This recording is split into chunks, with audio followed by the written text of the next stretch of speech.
Media times news channel देखे आप सभी दर्शकों का बहुत बहुत स्वागत है। मैं हूं रमनदीप कौर।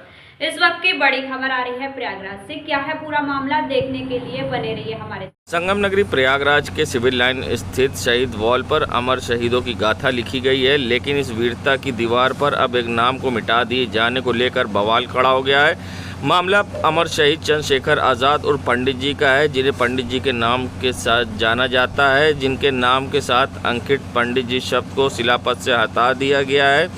शहीद वॉल की स्थापना 12 जनवरी 2015 को हुई। तत्कालीन राज्यपाल केसरीनाथ त्रिपाठी ने इसका उद्घाटन किया। स्मार्ट सिटी प्राइवेट लिमिटेड द्वारा सौंदर्यीकरण कुंभ के दौरान किया गया, जिसका प्रस्ताव भारत भाग विधाता संस्थान किया था।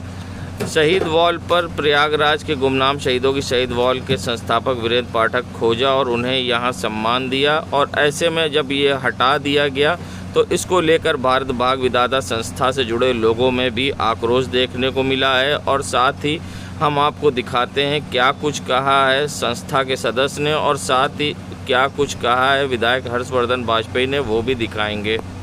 ये स्मार्ट सिटी लिमिटेड की ओर से शहीद वॉल का जो निर्माण हुआ, उसमें जो शहीदों के जो पत्थर लगे हुए हैं, उनके इतिहास के बारे में उसमें लिखा हुआ है। उसमें पंडित चंद्रशेखर आजाद पंडित जी जो तथ्यों से मिला हुआ है, जो रिकॉर्ड से मिला है, वही चीज उसमें दर्ज की गई। हाल में उसमें किसी ने पेंट करके पोत दिया। ये हुआ कमेटी से पास, कमेटी में कोई बैठक हुई नहीं, और उसको जब पोत दिया गया तो उसका आक्रोश हम लोग पर आया कि ये गलत है। किसी भी शहीद के साथ, पंडित चंद्रशेखर आजाद जी नहीं, किसी भी शहीद के निकनेम के साथ कोई छेड़छाड़ ना हो, हम लोग की मांग है। और इस पर जो अधिकारी हैं, ये इसलिए माइंड डाइवर्ट कर रहे हैं कि जिससे कि कल को उनकी जांच ना हो, जिसमें पैसे का गबन किए हैं, उसके बाद जांच ना हो, इसलिए ये मन दिमाग को घुमा रहे हैं। वो जो शोधकर्ता का नाम और जो चंद्रशेखर आजाद पंडित जी जो लिखा था, उस पर इन्होंने पेंट से पोत दिया था। मांग है कि किसी भी शहीद के साथ छेड़छाड़ ना की जाए। वहाँ कई पत्थर लगे हुए हैं, उसको सही किया जाए, यही मांग हमारी। नहीं करते तो जन आंदोलन होगा। इस प्रमोद शुक्ला, शहीद वॉल सदस्य, भारत भाग्य विधाता। अब विवाद इस बात को लेकर छिड़ गया, ठेकेदार ने शिलापट से पंडित शब्द क्यों हटाया और ये फैसला किसके आदेश पर लिया गया। भारत विभाग द्वारा पूछे जाने पर भी कोई अधिकारी इस पर बोलने को तैयार नहीं है। मज़े की बात यह है कि संबंध में गठित 3 सदस्यीय समिति इस पर अपना विरोध जताया है। बिना अनुमति के क्यों बदलाव किया गया, और पंडित जी शब्द हटाने के साथ स्रोत के शब्द में निर्णय लिया गया था, उसे भी रंगाकर हटाया गया, आखिर क्यों। वहीं भारत भाग विधाता संस्था ने सरकार से मांग की है कि इस आदेश के पीछे जिन अधिकारियों की भूमिका है उनकी जांच कर सख्त कार्रवाई की जाए।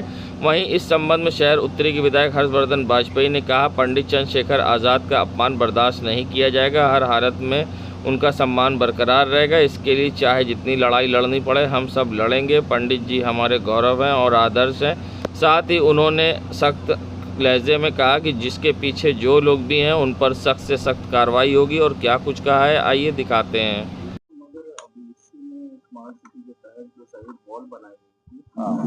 चंद्रशेखर आजाद जी जिन्हें पंडित जी के नाम पर बुलाया था, उसका नाम मिटा दिया गया। शहीदों के नाम किस तरह से खिलवाड़ हो रहा है, किस तरह से देखें, क्या ब्राह्मण होने किस तरह से हो रहा है। देखिए, ब्राह्मण समाज बहुत आत्मसम्मान वाला समाज है और किसी के रहम की जरूरत नहीं है समाज को।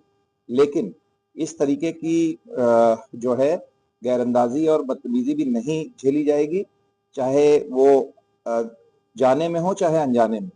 और इसका हम लोग नगर आयुक्त, डीएम और कमिश्नर सबको इसकी नोटिस देंगे। पूरा समाज देगा, ब्राह्मण समाज, कि पंडित जी का जो नाम वहां पे लिखा हुआ था, उर्फ पंडित जी, उनको सब लोग बुलाते हैं, इतिहास की किताबों में लिखा रहता है, उस नाम को जो मिटाने का काम किया गया है, इससे पूरे समाज के दिल को ठेस पहुंची है। और मुझे तो बहुत ज्यादा इसकी नाराजगी है। ये मेरे ऊपर, मुझे लगता है जैसे पर्सनल अटैक हो, और इसको हम लोग बिल्कुल भी नहीं सहेंगे, चाहे इसके लिए हम लोग को सड़क पे आंदोलन करना पड़े। एक समिति बनी, मगर उसके कोई भी निर्णय बिना नहीं हो सकता, बिना समिति के निर्णय किस तरह कदम स्मार्ट सिटी में उठा दिया। बिल्कुल, ये इतिहास के जो हमारे हीरोज हैं, उन पे राजनीति बिल्कुल नहीं होनी चाहिए। मैंने खुद काकोरी कांड में प्रयागराज में जो आज स्वरूप रानी अस्पताल है, यहाँ पे पहले जेल होती थी और ठाकुर रोशन सिंह जी को वहां पे फांसी हुई थी। तो मैंने खुद अपने कलम से लिख के दिया है कि ठाकुर रोशन सिंह जी के नाम से उसका मेमोरियल, नई वाली बिल्डिंग का नाम होना चाहिए और उनका मेमोरियल बनना चाहिए। तो क्या गलत है? उनको जब इतिहास ठाकुर रोशन सिंह बुलाता है तो उसके नाम में अगर ठाकुर यूज किया है तो ये कोई गलत बात नहीं है। और उसी तरीके से अगर चंद्रशेखर आजाद जी को प्यार से लोग पंडित जी बुलाते थे, तो वो नाम अगर कहीं दीवार में लिखा है, उसको अगर काटा गया है, उसको हटाया गया है, तो ये बहुत शर्मनाक बात है। उन लोगों को शर्म आनी चाहिए और सरकार को इसकी रेमेडियल मेजर लेना पड़ेगा। सावन के पवित्र मास में मात्र 2 दिन शेष रह गए हैं। ऐसे में कांवड़ यात्रा को लेकर मंदिर और प्राचीन शिवालयों की सुरक्षा की सारी तैयारी कर ली गई है। सावन के महीने में यमुना किनारे स्थित श्री मनकामेश्वर मंदिर में भगवान भोलेनाथ के दर्शन के लिए लाखों की तादाद में भक्त जन सैलाब उमड़ता है। वहीं मंदिर की सुरक्षा और भक्तों की सुरक्षा को देखते हुए जिलाधिकारी प्रयागराज और नगर आयुक्त प्रयागराज ने मनकामेश्वर मंदिर का निरीक्षण किया। साथ ही जिलाधिकारी प्रयागराज ने मनकामेश्वर मंदिर पहुंचकर भगवान भोलेनाथ के दर्शन किए और आरती भी की। साथ ही जिलाधिकारी प्रयागराज ने संबंधित अधिकारियों को मंदिर की सुरक्षा से लेकर श्रद्धालुओं की व्यवस्था के लिए आवश्यक दिशा निर्देश दिए हैं। लेकर हम सभी लोग पूरी तरह प्रतिबद्ध हैं और आज वृहद वृक्षारोपण के बाद में अगला जो महत्वपूर्ण इस माह का जो हमारी महत्वपूर्ण धार्मिक आयोजन होना है वो कांवड़ यात्रा का होना है। और हमारा जो कि जनपद प्रयागराज तीर्थराज है और यहाँ के जितने हमारे प्रमुख शिवालय हैं उसमें सर्वोच्च प्रमुख शिवालय हमारा मनकामेश्वर महादेव जी है, जहाँ पे लाखों श्रद्धालु अपने मन की कामना के लिए और कामना पूर्ति के बाद में प्रभु का आभार व्यक्त करने के लिए आते हैं। और उसको लेकर जो तैयारियां होनी है उसको लेकर आज हम यहाँ निरीक्षण कर रहे हैं। मैं भी हूँ, मेरे साथ नगर आयुक्त साहब भी हैं, उनकी पूरी टीम है, हमारे प्रशासनिक अधिकारीगण हैं। और यहाँ पे बैरिकेटिंग से लेके प्रकाश व्यवस्था, स्वच्छता, पेयजल आदि की जो उपलब्धता होनी है, शौचालयों की व्यवस्था होनी है, मंदिर के अंदर जो लाइन लगा के स्त्री पुरुषों की अलग लाइन लगाई जाएगी, तो उसको लेकर जो यहाँ पे महाराज जी है उनसे भी, श्री धरानंद महाराज जी से भी हमने आशीर्वाद लिया, उनसे भी चर्चा की है और जितने श्रद्धालु उनसे भी चर्चा की है। तो पूरी व्यवस्था उचित प्रकार से चले और कोई सुविधा श्रद्धालुओं को ना हो, इसके लिए आज निरीक्षण किया जाए। धन्यवाद। वहीं मंदिर प्रशासन की ओर से ब्रह्मचारी श्री धरानंद चार्य जी महाराज का कहना था कि जिलाधिकारी प्रयागराज आज मंदिर आए थे और उन्होंने निरीक्षण किया और मंदिर में किसी प्रकार की समस्या ना हो उसके लिए आवश्यक दिशा निर्देश भी दिए और साथ ही आश्वासन दिया है कि मंदिर की व्यवस्थाएं बेहतर और दुरुस्त होंगी। अब 2 दिन बाद शुरू होने वाला है, उसी को देखते हुए जिलाधिकारी महोदय और नगर आयुक्त अभी आए हुए हैं, मंदिर का निरीक्षण भी किया है और जो कार्य पहले से चल रहे थे उनको भी देखा है और जो रह गए थे उनके लिए निर्देशित किया गया है अधिकारियों को कि जल्द से जल्द पूरा कर लिया जाए। जिसमें लाइट की व्यवस्था है, बैरिकेटिंग पहले से आ रखी है यहाँ पर, वो क्योंकि श्रद्धालुओं की लाखों की संख्या यहाँ पर उपस्थित होती है सावन में, तो उसको देखते हुए बैरिकेटिंग लगाई जाती है और चल शौचालय की व्यवस्था की जा रही है और पानी के टैंकर खड़े किए जा रहे हैं, नालियाँ साफ की जा रही हैं, साफ सफाई की गई है, DFMD लगाए गए हैं, CCTV कैमरे लगाए गए हैं। तो सभी जिला प्रशासन की ओर से जो कार्य थे उन सबका जिलाधिकारी महोदय ने निरीक्षण किया है और जो भी रह गया है उसके लिए आदेश दिया गया है। पर्यावरण को संरक्षण देने के लिए जहां वृक्षारोपण महाअभियान का पूरे प्रदेश में आयोजन हुआ, तो वहीं संगम नगरी प्रयागराज के नैनी क्षेत्र में महापौर गणेश केसरवानी द्वारा भी एक पेड़ माँ के नाम कार्यक्रम का आयोजन किया गया, जिसमें महापौर के नेतृत्व में नगर निगम के पार्षद और कर्मचारियों ने मिलकर यहां 1 लाख पेड़ लगाए हैं। साथ ही महापौर गणेश केसरवानी कहना था कि प्रधानमंत्री जी ने जिस तरह से इसकी शुरुआत की, अब ये एक अभियान जन आंदोलन बन गया है और ऑक्सीजन बढ़ाने का, ऑक्सीजन बैंक का ये काम करेगा। और महापौर ने क्या कुछ कहा इस पूरे मामले पर, आइए दिखाते हैं आपको। देश के लोकप्रिय प्रधानमंत्री आदरणीय नरेंद्र मोदी जी के आह्वान पर देश की जनता के अंदर एक पेड़ माँ का नाम एक जन आंदोलन बन चुका है।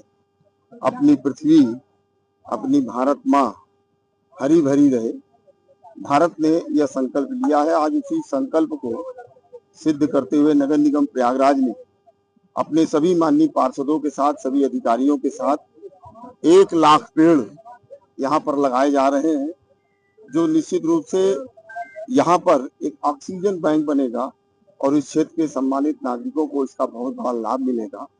पर्यावरण संतुलन में भी इस 1 लाख पेड़ की बहुत बड़ी भूमिका होगी। आप सामने देख सकते हैं पिछले 2023 को नगर निगम प्रयागराज ने ही 1,19,753 पेड़ लगाए थे और माननीय प्रधानमंत्री जी के उस अवधारणा को पुष्ट किया था 1 सिटी 1 फॉरेस्ट। आप देख सकते हैं पूरा जंगल बनकर के तैयार हुआ है जो 2023 15 अगस्त को लगाया गया था। 1,19,753 पेड़ और यहाँ पर आज 1 लाख पेड़ हम लोग रोपित कर रहे हैं जो आने वाले समय में एक जंगल का स्वरूप ग्रहण करेगा। तो निश्चित रूप से देश के अंदर एक जन आंदोलन बन चुका है। माननीय मुख्यमंत्री जी का भी लगातार प्रयास है कि हमारा उत्तर प्रदेश, हमारा प्रयागराज हरा भरा रहे और पर्यावरण संतुलन में अपनी भूमिका का निर्वहन करे। लोकप्रिय यशस्वी प्रधानमंत्री जी का एक जो प्रोजेक्ट था 1 फॉरेस्ट 1 सिटी, मुझे बहुत गर्व होता है ये बताने में कि इलाहाबाद प्रयागराज नगर निगम has to be the first Nagar Nigam of Uttar Pradesh which has green forest 1 city। पिछले साल हम लोगों ने यहाँ पे 1 लाख वृक्षारोपण किया था और आज आप जाइए अंदर सामने देखिए, वहाँ पे आपको एक पूरा फॉरेस्ट का रूप मिलेगा। वहाँ पे चिड़िया की चकचकाहट, मोर का नाचना, ऐसे काफी आपको पक्षियां मिलेंगी जिसका वहाँ रहना ही साबित करता है कि it has been successfully done. और ये जो कार्य हुआ है आज वृक्षारोपण का, वृहद वृक्षारोपण का, जिसमें 1 लाख पौधा लगाने का नगर निगम ने टारगेट लिया है, केवल लगाने का नहीं, ये पूरी देख रेख में की जाएगी। जिस तरीके से आप देख रहे पूरी फेंसिंग की गई है और यहाँ पे लोग रखे गए हैं इसकी देख रेख के लिए। तो आप निश्चित रूप से जब कभी आप 6 महीने के बाद आएंगे, जैसे आप उस फॉरेस्ट को देख रहे हैं किस तरीके से वो अपना एक विकराल रूप ले चुका है, वैसे आप इसको भी देखेंगे। जहां पहाड़ी इलाकों पर हो रही बारिश के कारण प्रयागराज में अब बाढ़ जैसी स्थिति उत्पन्न हो रही है और सबसे बड़ी बात कि जहां बाढ़ की स्थिति उत्पन्न हो रही तो ऐसे में संचारी रोग और डेंगू की समस्या बढ़ जाती है, जिसको लेकर स्वास्थ्य विभाग ने कमर कस ली है। जहां मुख्यमंत्री योगी आदित्यनाथ के निर्देश और बैठक के बाद अब कॉल्विन में जहां करीब 25 बेड का वार्ड बनाया गया, जिसमें से 10 नेट वाली और 15 ऑक्सीजन वाली बेड है और साथ ही आइसोलेशन वार्ड बनाया गया है और यहां सभी प्रकार की मेडिसिन की भी व्यवस्थाएं कर रही गई है और सारी चीज़ें उपलब्ध हैं। और साथ ही ऐसे में SIC कॉल्विन SK चौधरी का क्या कुछ कहना था कि किस तरह से यहाँ पर दवाई की व्यवस्था है, किस तरह से बेड बनाई गई है और किस तरह से प्लेटलेट लोगों के लिए अवेलेबल होगी यहाँ पर, आइए दिखाते हैं आपको। देखिए, मैं doctor SK Chaudhary, SIC Motilal divisional hospital Colvin hospital Prayagraj बताना चाहता हूँ कि ये जो मौसम है, बरसात का मौसम है, इसके बाद थोड़ा सा डेंगू का प्रकोप रहता है, केसेस बढ़ते हैं। तो उसको दृष्टिगत रखते हुए हमने अपने चिकित्सालय में 25 बेड का एक मेरे पास पूरा वार्ड मौजूद है और उसमें मैंने डेंगू वार्ड भी बना रखा है। उसमें करीब 10 बेड पे मैंने मच्छरदानियाँ भी लगवा रखी हैं। सभी तरह की दवाइयाँ वहाँ पर मौजूद हैं। ऑक्सीजन की पूर्ण व्यवस्था है, वेंटिलेटर लगे हुए हैं, कंसंट्रेटर लगे हुए हैं। और वो दवाइयों को मैं कहना चाहूँ तो पैरासीटामॉल जो एक नॉर्मल दवाइयाँ होती हैं जो ज़रूरत पड़ती है उस ट्रीटमेंट, डेंगू ट्रीटमेंट के लिए, वो सारी मौजूद हैं। साथ में मेरे वहाँ प्लेटलेट्स का भी पूरा इंतजाम है। ब्लड बैंक मेरा क्रियाशील है, पर्याप्त मात्रा में ब्लड है, प्लेटलेट्स हैं। अगर किसी को ज़रूरत पड़ती है, किसी की प्लेटलेट्स घटती हैं तो उसको भी ट्रीट करने की पूरी व्यवस्था मेरे चिकित्सालय में है।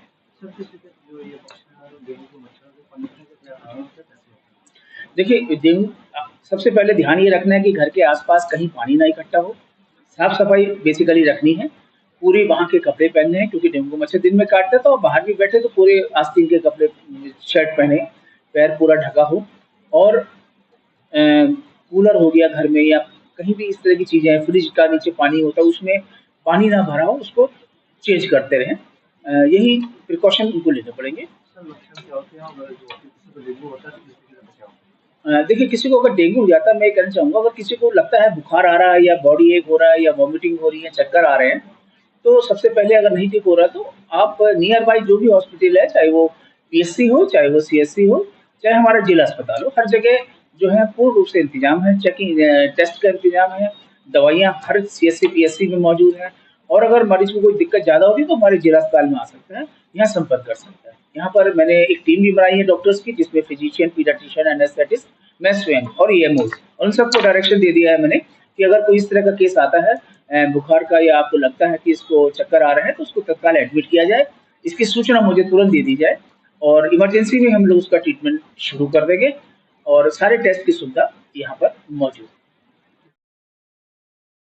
पवित्र सावन मास की शुरुआत 11 जुलाई से हो रही है। ऐसे में भगवान के महीने में शिव भक्त संगम नगरी प्रयागराज दारागंज स्थित दशाश्वमेध घाट से गंगा जल भर के काशी विश्वनाथ भोले बाबा के दर्शन के लिए रवाना होते हैं और जल चढ़ाते हैं। वहीं प्रयागराज में इस बार सावन से पहले पीएम मोदी और सीएम योगी वाली टी शर्ट के संग ऑपरेशन सिंदूर वाली टी शर्ट की भी डिमांड देखने को मिल रही है और इस बार ऑपरेशन सिंदूर की टी शर्ट ने भी मार्केट में डिमांड बढ़ा रखी है। यहाँ हर कोई पहुँच रहा है और टी शर्ट ले रहा है, क्योंकि कहना है लोगों का कि जिस तरह से ऑपरेशन सिंदूर ने हमारे देश का मान बढ़ाया है और साथ ही ऐसे में इस टी शर्ट पर जहाँ भगवान शिव की फ़ोटो थी तो पीएम मोदी की और साथ ही ऑपरेशन सिंदूर भी लिखा था, तो लोगों में क्रेज़ दिखाई दिया और जल भरने वाले लोग यहाँ से आते हैं, टी शर्ट खरीदते हैं और साथ ही जल भर कर स्नान कर कर जहाँ काशी विश्वनाथ के लिए रवाना होते हैं और अन्य शिवालयों पे भी रवाना होते हैं। और यहाँ पर आप देख सकते हैं सीएम योगी, भगवान शिव और साथ ही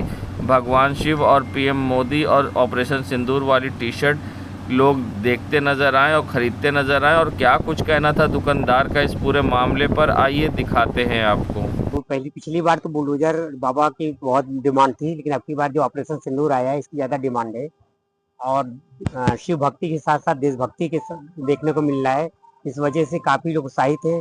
इस टी शर्ट की बहुत ज़्यादा डिमांड है, इस डिमांड को हम पूरा कर रहे हैं। एक बार ऑर्डर दिया था 1000 पीस का, वो बिक गया है, फिर से हमने इसको ऑर्डर दिया है और इसका जो भी लोग आ रहे हैं एक के साथ वो 4-4, 5-5 लेते जा रहे हैं, जो अपने मित्र यार को बांटने के लिए, और इसको देख करके बहुत उत्साहित हैं और लोग खरीद रहे हैं काफी। सावन महीने में शिव भक्ति की ज्यादा डिमांड रहती है, लेकिन उसके साथ साथ अब की बार जो ऑपरेशन सिंदूर मोदी की टी शर्ट में फोटो लगी हुई आई है, राफेल लगा हुआ, इसकी बहुत ज्यादा डिमांड है। यह निकला हुआ है, उस बारह इसको पहनने में क्या है, देखने वाले हमको देखेंगे कि जो ऑपरेशन सिंदूर हुआ है वो टी शर्ट भी निकल आई है। इससे अच्छा और क्या है, शंकर जी के जल चढ़ाने में और मजा आएगा हम लोग।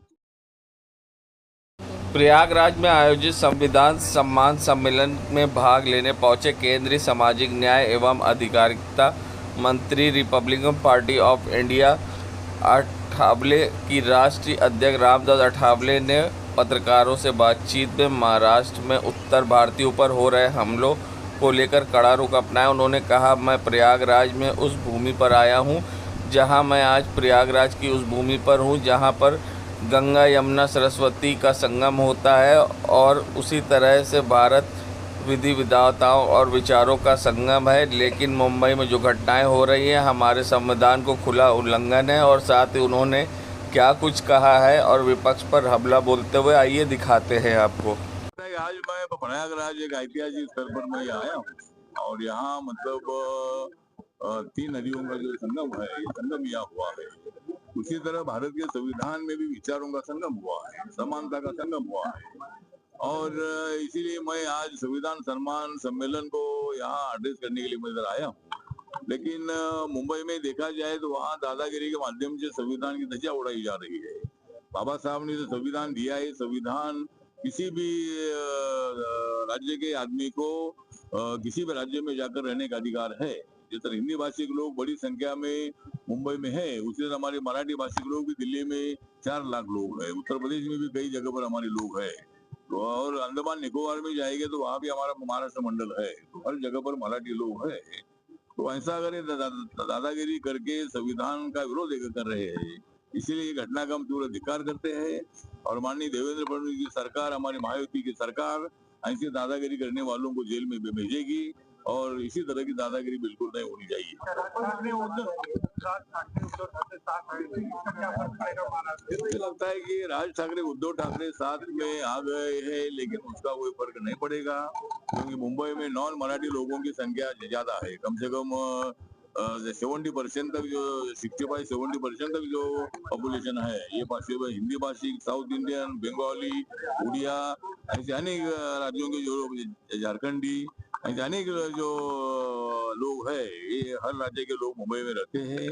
इसीलिए मतलब उद्धव ठाकरे, राज ठाकरे एक साथ आने से उनको मुंबई महानगरपालिका में बिल्कुल फायदा होगा नहीं। हमारे साथ मराठी लोग भी है और हमारे साथ हिंदी भाषी लोग भी है, साउथ इंडियन लोग भी है और सभी भाषा के लोग हमारे साथ है, इसीलिए उनको बिल्कुल महानगर पालिका में फायदा होगा नहीं। बिहार के मंत्री महाराष्ट्र को थप्पड़ मारे। बिहार में हम देखेंगे, मतलब बिहार में हमारा यूनिट है। मैं अभी बिहार में मैं 12 तारीख को जा रहा हूँ। वहाँ मेरे पार्टी कार्यकर्ताओं ने मीटिंग में बुलाई है। वहाँ अगर हमारे पास कोई सक्षम कैंडिडेट हो गए तो हम देखेंगे, नहीं तो वहाँ जो एनडीए है, एनडीए का समर्थन करने का निर्णय मेरी पार्टी लेगी। बिहार में हमारी पार्टी उतनी स्ट्रांग नहीं है, लेकिन वहाँ नीतीश कुमार जी के नेतृत्व में वहाँ सरकार आनी चाहिए। इसीलिए माननीय नरेंद्र मोदी जी, अमित शाह जी, हम सब लोग प्रयत्न कर रहे हैं और बिहार में हमारी सरकार आएगी। पंचायत चुनाव को लेकर क्या करेंगे? पंचायत चुनाव रिपब्लिकन पार्टी ने लड़ने का निर्णय लिया है। जहाँ जहाँ हमारे पार्टी के में कार्यकर्ता आ रहे हैं अलग पार्टी के, तो जहाँ जहाँ संभव है वहाँ लोकल बॉडीज का चुनाव 26 में हम लड़ेंगे और 27 में होने वाले विधानसभा के लिए हम माननीय अमित शाह साहब, योगी आदित्यनाथ जी, इनके साथ बातचीत करेंगे और आरपीआई को कुछ सीटें मिलनी चाहिए, इसके लिए हम प्रयत्न करेंगे।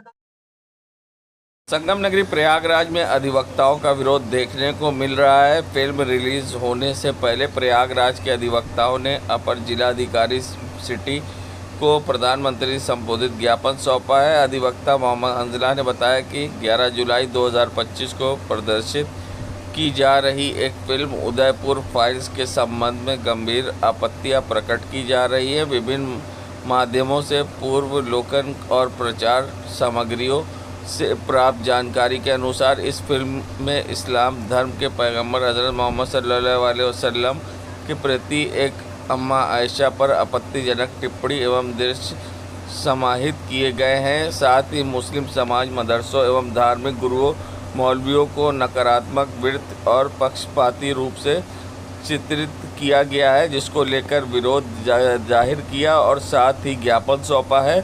और क्या कुछ कहा है, आइए दिखाते हैं। अपन एडीएम सिटी द्वारा प्रेषित कर रहे हैं माननीय प्रधानमंत्री जी को।